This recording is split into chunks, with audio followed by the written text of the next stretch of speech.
नमस्कार विद्यार्थी मित्रांनो, अचिव्हर्स अकॅडमी चॅनलवर आपलं स्वागत आहे। आज परत आपण कॅल्क्युलेशन ऑफ स्क्वेअर रूट वर्गमूल काढण्याची पद्धत पाहणार आहे। मागच्या व्हिडिओमध्ये आपण पाहिले होते 3 अंकी, आज 4 अंकी उदाहरण पाहणार आहे। तर ह्या गोष्टी माहित आहेत तुम्हाला। एकक स्थानी अंक जर एकाचा वर्ग 9चा वर्ग असेल तर एकक स्थानी 1 येईल, 2चा वर्ग 8चा वर्ग कधी असेल तर एकक स्थानी 4 येईल, 4चा वर्ग 6चा वर्ग असेल तर एकक स्थानी 6 येईल, 3चा वर्ग 7चा वर्ग असेल तर एकक स्थानी 9 येईल। तसंच 2 नंबरची नोट सांगितली होती संख्येच्या एकक स्थानी 2 3 7 8 2 3 7 8 हे अंक असतील तर संख्या पूर्ण वर्ग राहणार नाही। क्लिअर आहे। आता आपण संख्येवर येऊ। पहिला क्वेश्चन आहे माझ्याकडे 1089 चा वर्गमूळ। मग एकक स्थानी 9 आहे तर 9 पॉसिबल काय काय मित्रांनो, एक तर 3चा वर्ग किंवा 7चा वर्ग। मग इथे लिहू आपण 3 किंवा 7, 3 किंवा 7।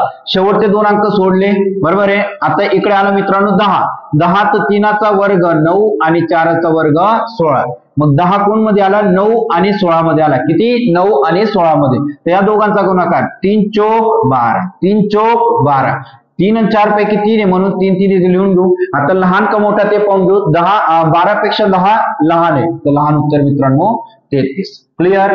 परत पुढचा क्वेश्चन आहे 1521। तर 1 आहे मित्रांनो, तर 1 साठी तुम्हाला माहिती आहे एक तर 1 असेल किंवा 9 असेल, 1 असेल किंवा 9 असेल। आता 15 पाहतोय आपण तर 3चा वर्ग 9, 4चा वर्ग 16, 3चा वर्ग 9 आणि 4चा वर्ग 16। तर 16 आणि 9 मध्ये 15 आले तर 3 चौक 12। आता इथे 3 31 किंवा 39। आता 12 पेक्षा 15 मोठा आहे तर म्हणून मोठी संख्या 39। क्लिअर, काय डाऊट। आता 3 नंबरचं उदाहरण आहे 4096 चं वर्गमूल काढून मला कमेंट करा। धन्यवाद।